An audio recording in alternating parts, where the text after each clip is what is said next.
bonjour à tous, bienvenue dans ce nouveau numéro de Polygone.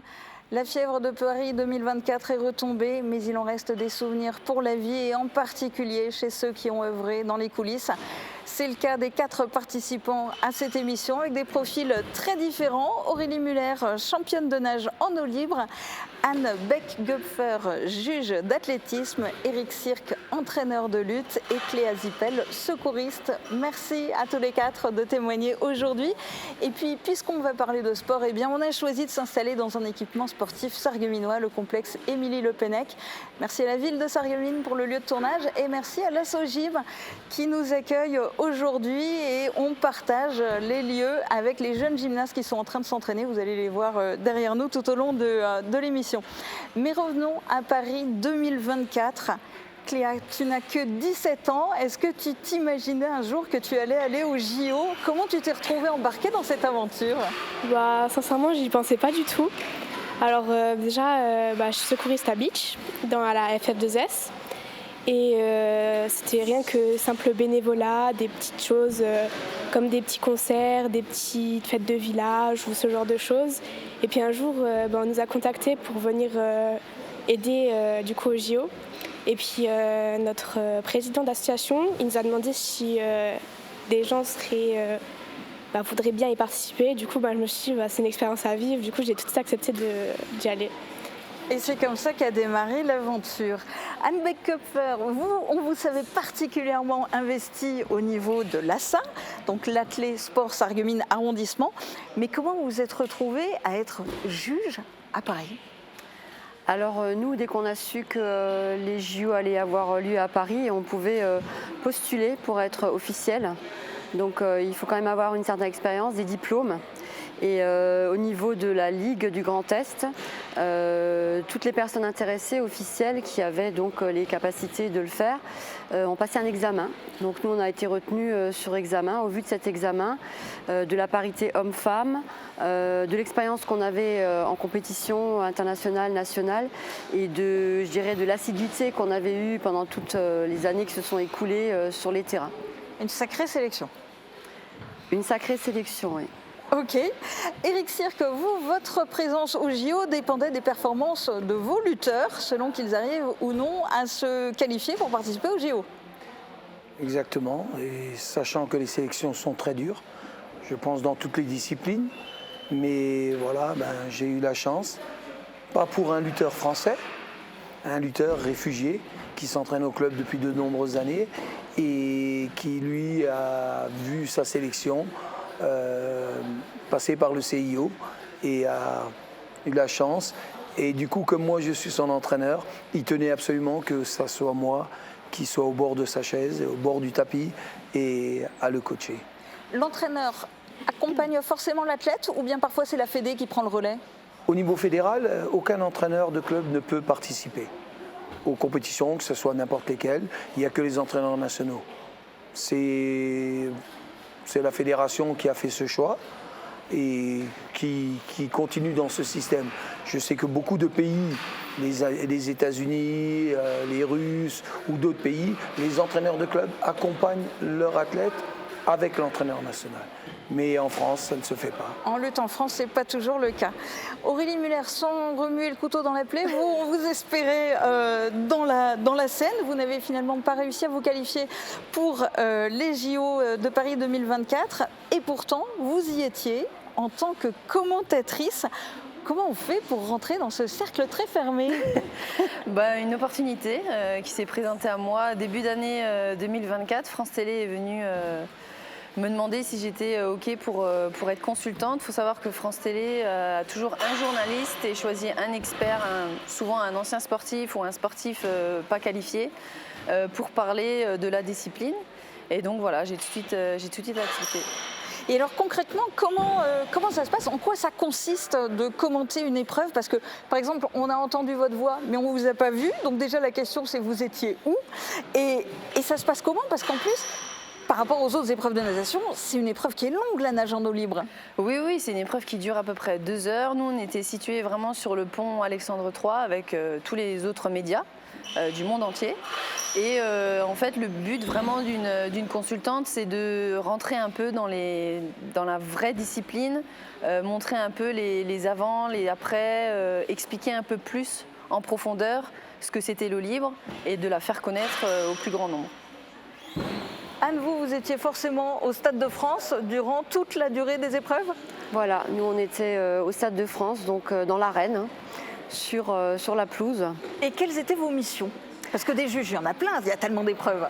Alors, mon mari et moi, on a été affectés au concours de lancer.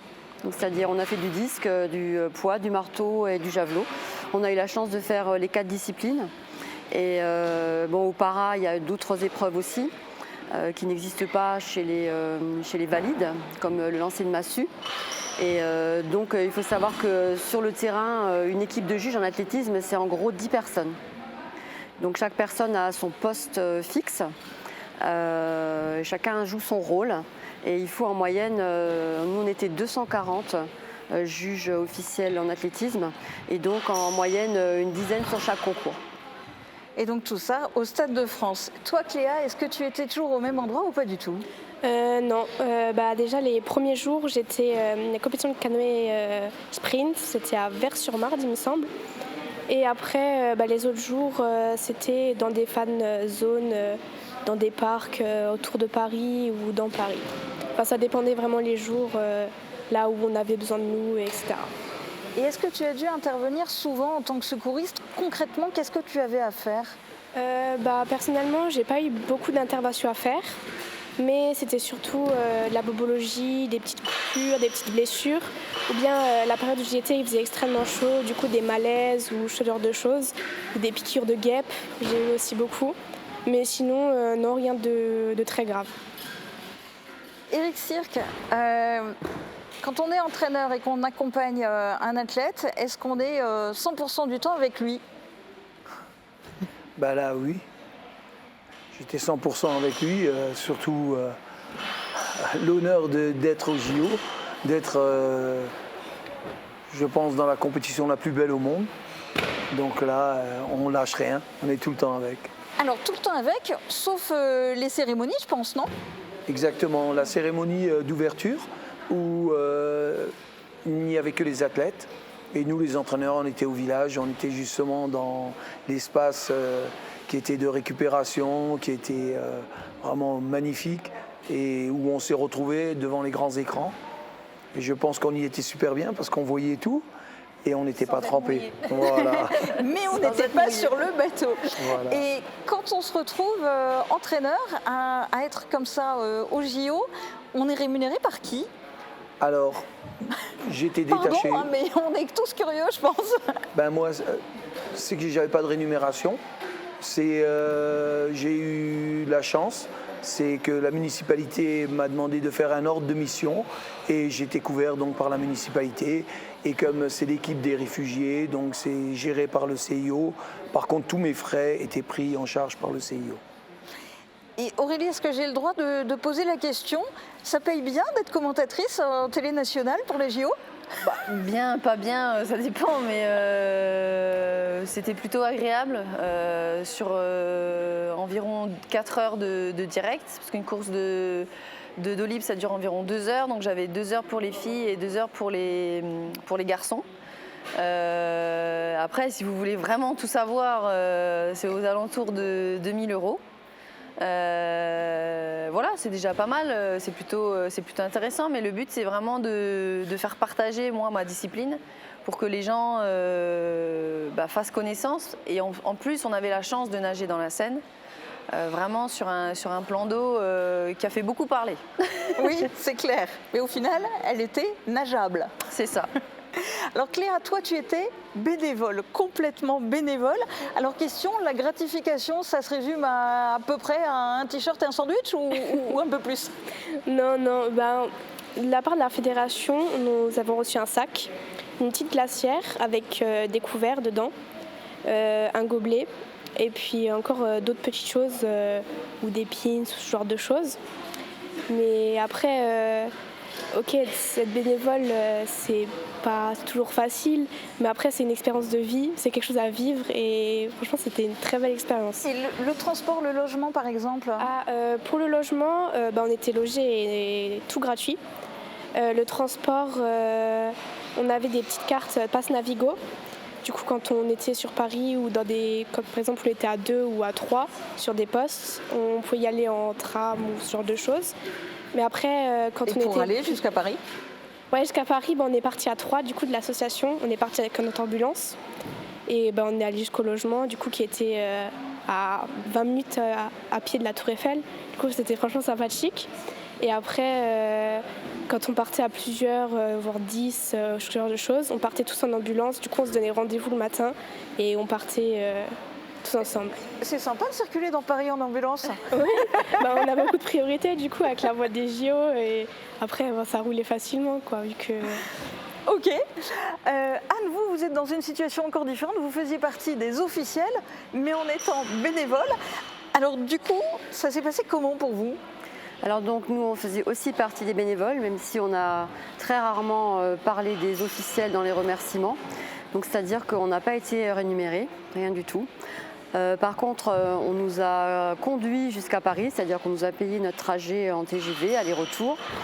On a eu une dotation vêtements, donc parce qu'on avait une tenue de session du matin et une tenue de session du soir. On avait donc un dress code particulier, donc on devait s'habiller suivant ce dress code. On a été logés, donc pour les paras dans un hôtel, pour les olympiques dans un hôtel pas très loin du Stade de France, à une demi-heure. Pour les paralympiques, on était logés au village olympique. On avait également des passes Navigo pour les 2 périodes, donc à utiliser pour les bus, les trams, enfin toute forme de circulation dans Paris. Et on était également en partie nourris, c'est-à-dire qu'on avait un per diem par jour qui correspondait à notre nourriture, on va dire, et aux frais de pressing, puisque on avait une dotation mais qui n'était pas... Il n'y avait pas assez de vêtements. C'est pas qu'il n'y avait pas assez de vêtements, mais enfin il fallait gérer quand même quoi, pour pas sentir le phoque on va dire.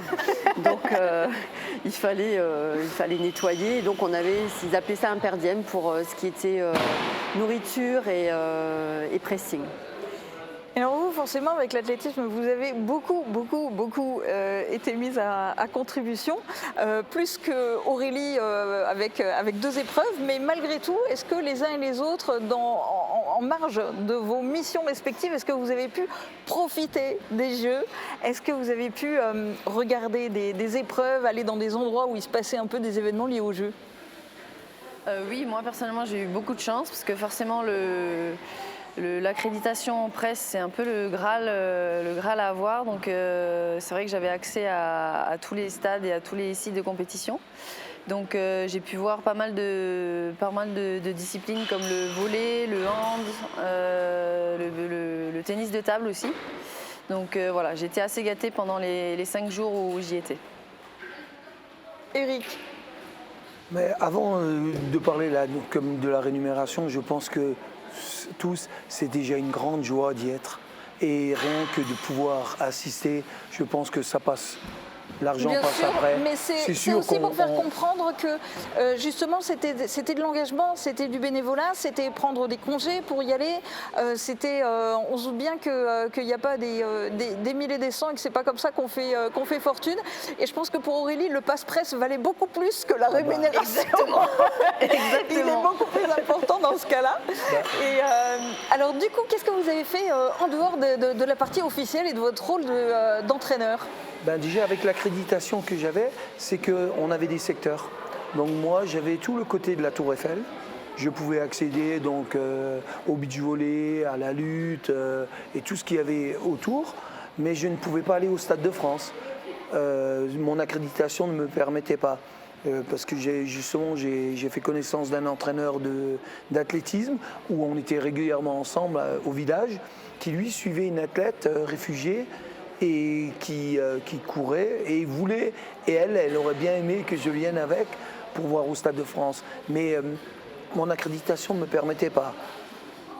On avait l'opportunité de trouver des billets pas chers, parce qu'au village olympique, Il y avait encore possibilité. On aurait pu et tout, mais bon voilà, je partais un peu partout, j'ai essayé de regarder, j'ai eu la chance d'être un jour avant la grande course de vélo, j'étais à la butte de Montmartre, parce que j'avais donné le repos à l'athlète, je suis allé me balader là-haut parce que j'adore, et j'ai eu la chance parce qu'ils étaient en train de repérer justement le parcours. Donc c'était génial, je suis allé voir le beach volley, et bon j'étais un peu partout dans Paris.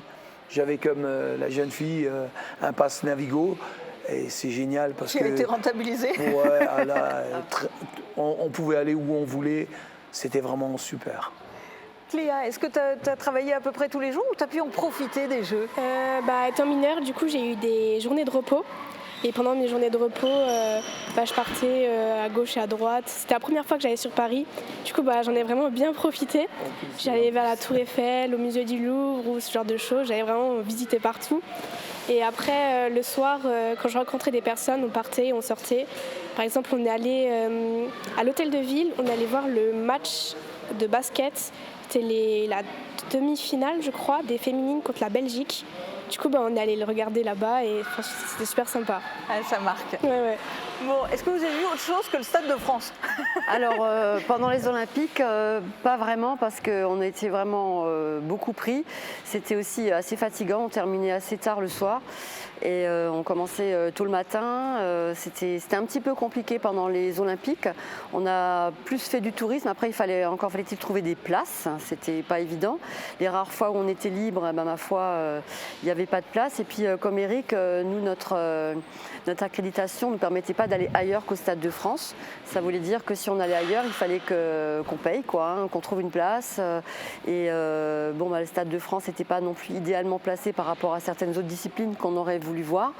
Il faut savoir que Paris, c'est pas Sarreguemines. Quand on se déplace, on ne va pas se dire on va là-bas dans 10 minutes, on y est. Donc en comptant tous les temps de trajet, on était des fois trop court. Par contre, pendant les paras, malgré le fait qu'on avait plus d'épreuves et plus de travail, parce qu'il y avait moins de juges et plus d'épreuves, on a quand même réussi à aller voir un match de basket fauteuil, où les Français malheureusement se sont pris une belle rouste, et la finale du CC Foot. Donc ça reste le regret des Olympiques de ne pas avoir pu aller voir autre chose. On s'est un petit peu rattrapé au para. Et puis cette aventure des Jeux Olympiques, Aurélie et Anne, vous l'aviez déjà commencé plus tôt en portant la flamme. C'était déjà une manière de vous plonger dans cette ambiance? Oui, un petit peu, même si moi je l'étais depuis quelques années au vu de ma qualif. La flamme, c'est vrai que la voir à Sarreguemines et en fait la faire partager avec l'ensemble des Sarregueminois et des Sarregueminoises, pour moi en tout cas, c'était vraiment une fierté. Et on a vécu un beau moment ce jour-là. Ouais. Alors pour moi, c'était un moment, c'était hors du temps. Pas dire autrement, c'était déjà je savais que j'allais déjà au JO en tant qu'officielle, mais alors là c'était la cerise sur le gâteau, porter la flamme à Sarreguemines, dans sa ville, devant les gens qu'on connaît, avoir cette reconnaissance-là, parce que quelque part c'est aussi une reconnaissance par rapport à un parcours. Donc c'est vraiment un moment hors du temps. Moi j'avais 12 ans. C'est joli résumé comme ça. Si, on me demandait est-ce que tu stresses? Je dis non, je suis heureuse, excitée comme une puce. Mon seul stress, c'était de ne pas arriver jusqu'au rendez-vous à l'hôtel de ville le matin, percuter une biche, tomber en panne. Voilà, c'est mon seul stress. Mais à partir du moment où j'étais à l'hôtel de ville, c'était que du bonheur. Bon, l'ambiance des JO, vous Aurélie, vous l'aviez dit, vous aviez déjà participé aux JO de Rio en tant que compétitrice. Vous étiez déjà commentatrice de la nage en eau libre aux Jeux de Tokyo. Paris 2024, c'était une autre dimension? Ah bah oui, là forcément, en Tokyo, on était encore en plein Covid. Il n'y avait pas de public, pas de spectateurs, pas de famille. Donc je me rappelle que j'avais fait l'aller-retour en 3 jours. Le décalage horaire, etc. Les tests le matin, les tests Covid tous les matins, le masque, donc pas du tout la même ambiance que Paris. Et après Paris, voilà, ça a été vraiment, on est chez nous. Les Français ont plutôt été super heureux d'accueillir les Jeux. une ambiance de folie, que ça soit dans les stades, hors des stades. Moi, j'ai surtout senti vraiment l'ambiance dans les différentes disciplines que je suis allée voir. La communion en fait des gens autour des disciplines a été fabuleuse.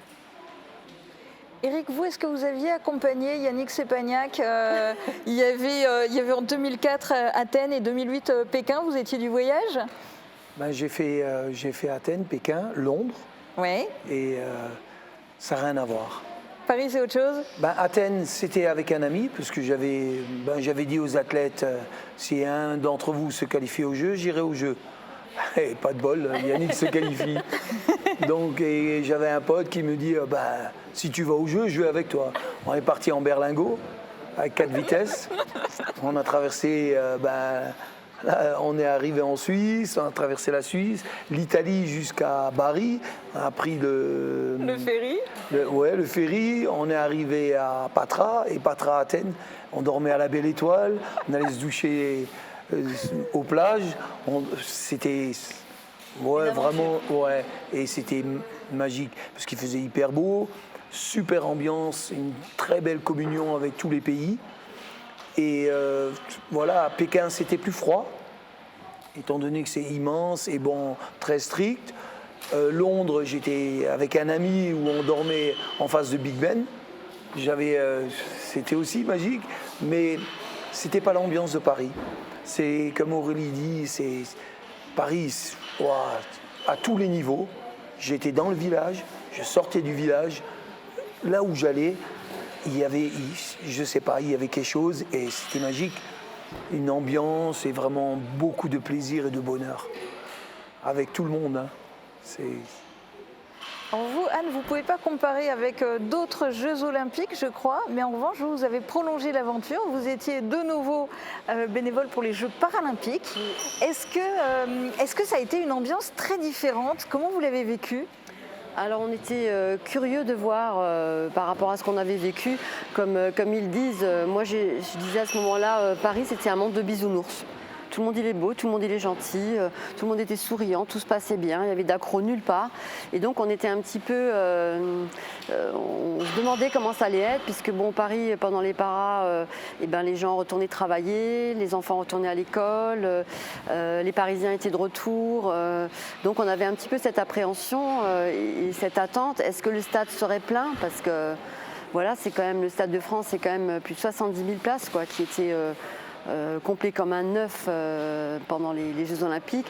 Donc on avait toutes ces attentes-là et on n'a pas été déçus. Honnêtement, c'était magique aussi. Il y avait toujours encore cette ferveur et de voir ce Stade de France pour des Paralympiques remplis comme ça, je pense que les athlètes ont dû vivre des moments merveilleux.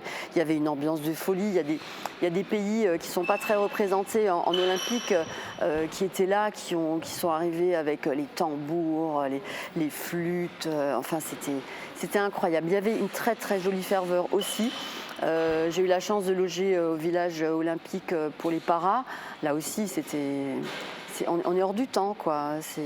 D'ailleurs, c'est pas un village, hein, parce que voilà, je veux dire. C'est une ville et une usine en même temps, c'est ça? Moi, j'habite dans un village, voilà.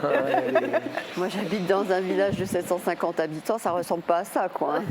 C'était énorme. Et il y avait encore cette ferveur. Alors on sentait que c'était moins prononcé parce que les gens avaient retrouvé leur vie, mais on voyait arriver, nous, on devait prendre le métro pour aller au stade la fois là, puisqu'on était au village olympique, et le métro était bondé, mais bondé de gens qui allaient au Stade de France.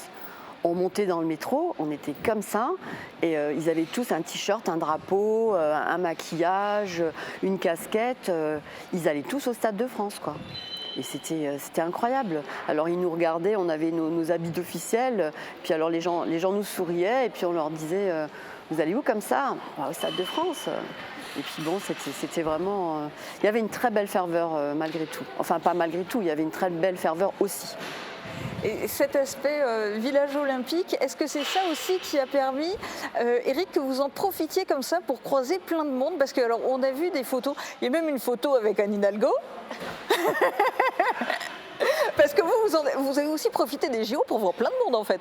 Ah bah ce qu'il y a de beau, c'est que tous les grands champions comme Aurélie, tout le monde est accessible.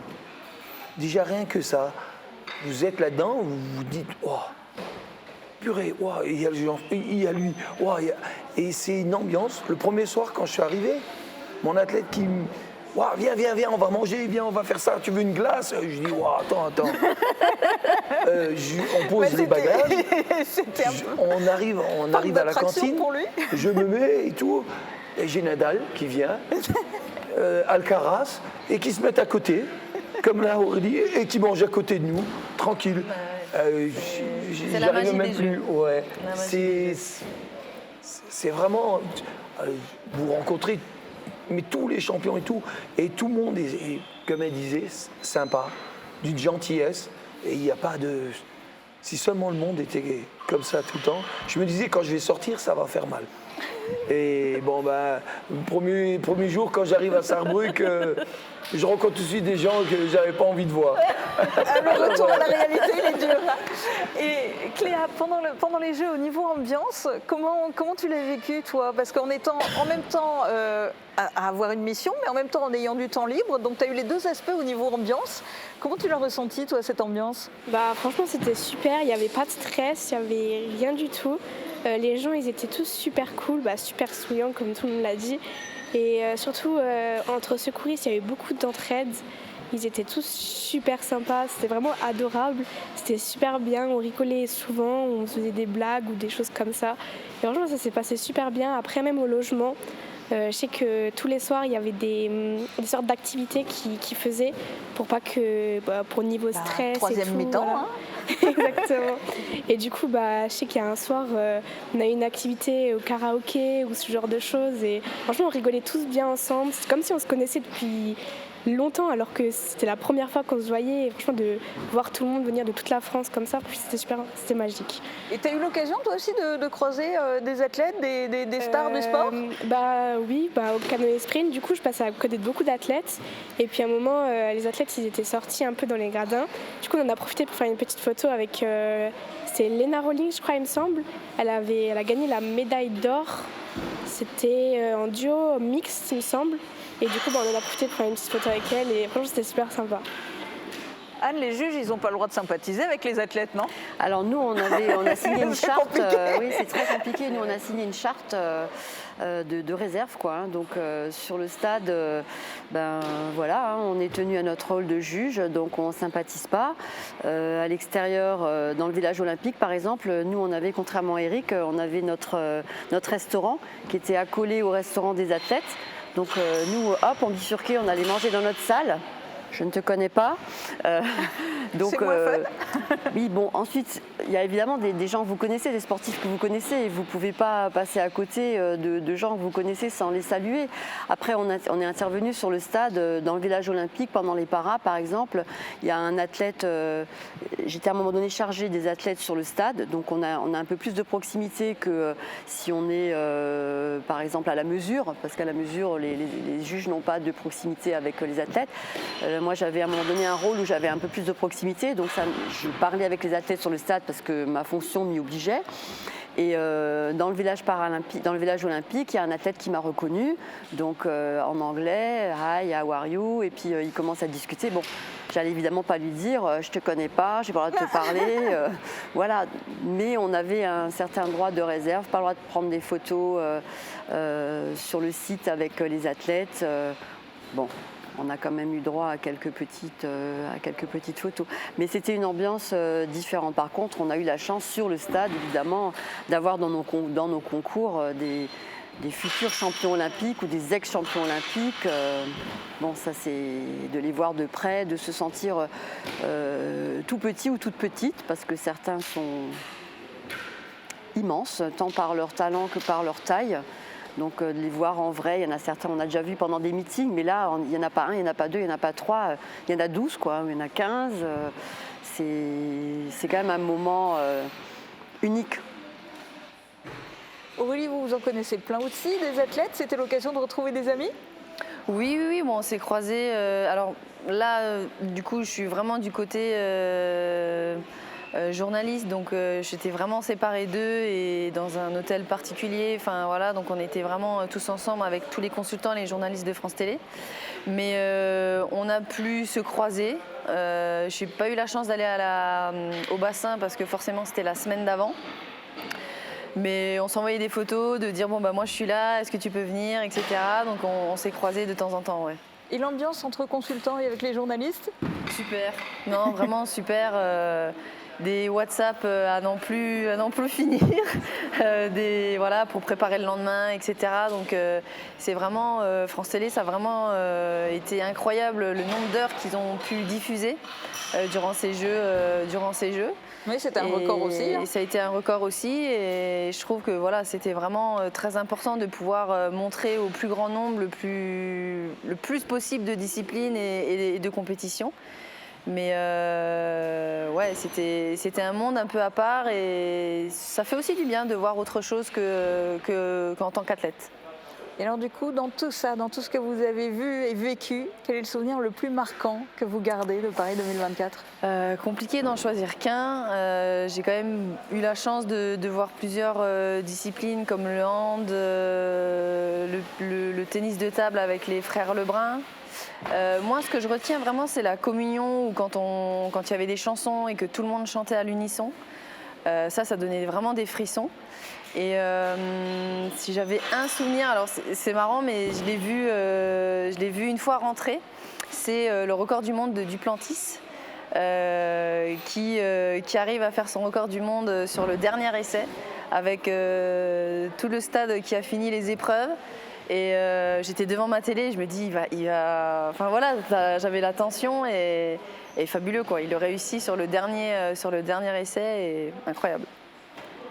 Eric, pour vous, le souvenir le plus marquant que vous garderez de Paris 2024, c'est quoi ? Il y en a tellement. J'en ai encore plein la tête, plein le cœur. Mais ça a été justement, comme Aurélie a dit, j'ai beaucoup aimé, et des athlètes étrangers que je connais, des lutteurs et tout, m'ont dit, et c'est le public qui a accompagné et qui a encouragé, mais tout athlète. Et ça a été grandiose.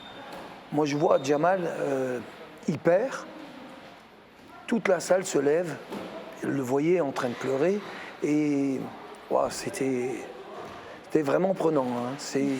Et cette ambiance, vraiment, le public a été... je pense qu'il a fait beaucoup pour ces Jeux. Je pense que lui a donné un plus, et on pourrait lui donner la médaille d'or. Bravo. Cléa, toi, c'était à la fois la découverte de Paris et la découverte des Jeux Olympiques. C'est quoi ton souvenir le plus marquant que tu vas garder ? Sincèrement, pour moi, le souvenir le plus marquant, c'est tous les JO, toute la semaine que j'ai passée là-bas. Mais après, je dirais qu'à un moment, quand j'étais au canoë sprint, les bénévoles surtout, super agréables, super sympas, qui étaient tous l'un en face de l'autre, qui faisaient des holas à chaque fois qu'on passait. Et c'était franchement une super bonne ambiance, même avec le public, ils étaient tous là à crier, tous les touristes, les étrangers qui étaient là à fond dans les jeux. Franchement, c'était super beau à voir et je pense que ça m'a mis plein la tête. J'en garde encore des beaux souvenirs, je suis encore émerveillée, d'accord, je sais plus... j'arrive pas à l'oublier en fait, c'est un truc inoubliable, c'est quelque chose que j'aurais plaisir de raconter à mes enfants plus tard, quoi. Mais c'est sympa la Ola pour les secouristes, pas seulement pour les athlètes, pour les stars, mais de reconnaître le travail, la mission de tout le monde. C'est chouette. Ouais. Et vous, Anne, ça sera quoi le souvenir le plus marquant ? Alors, comme dit, difficile de choisir. Hein. J'étais sur le stade quand Duplantis a battu son record, donc voilà. Avec un stade, mon petite anecdote, encore plein, alors que la compétition était finie depuis longtemps, quoi. Hein. Après, moi, mon plus beau souvenir, ça restera peut-être mon seul regret, c'est de ne pas avoir pu enregistrer l'ambiance qu'il y avait sur le stade. Cette ferveur qu'il y avait quand on était dans le stade. Parce que c'était pas pareil que dans les tribunes, c'était pas pareil qu'à la télé. Il y avait vraiment une dimension, je sais pas comment expliquer ça, on se sentait soulevé par toute cette foule qui acclamait. Et je peux comprendre que des sportifs aient perdu pied parce qu'on n'est pas préparé à ça. Je veux dire, nous, même en tant que juge, debout au milieu, nous, on n'avait pas de pression, on sait ce qu'on doit faire, etc. Mais de sentir cette ferveur qui vient des tribunes, c'était quelque chose d'incroyable, d'inimaginable. Et mon regret, c'est ça, c'est de ne pas pouvoir faire partager ça à d'autres gens, quoi. Moi, je l'ai vécu, ça restera toujours dans un coin de ma tête, mais j'aurais tellement voulu que les gens entendent cette ferveur-là. C'est ce qu'on entend quand on est en bas, quand on est dans le stade et pas seulement dans les tribunes. Ouais. Il y avait des chauffeurs de salle. Moi, la lutte, j'ai jamais vu une ambiance comme ça. C'était magique. Tout le monde participait. Ils ont réussi à mettre une ambiance. Je l'ai vu au Stade de France quand je regardais à la télé. Je suis allé voir le beach volley. C'était la même ambiance, mais c'était grandiose. Et les chauffeurs de salle, là, c'était vraiment magique. Hein. Ils ont vraiment mis le feu. Ils ont mis le feu, ouais. C'était trop beau. Hein. Eric parlait de communion. Alors nous, on a vécu un grand moment de communion au Stade de France, si je peux me permettre.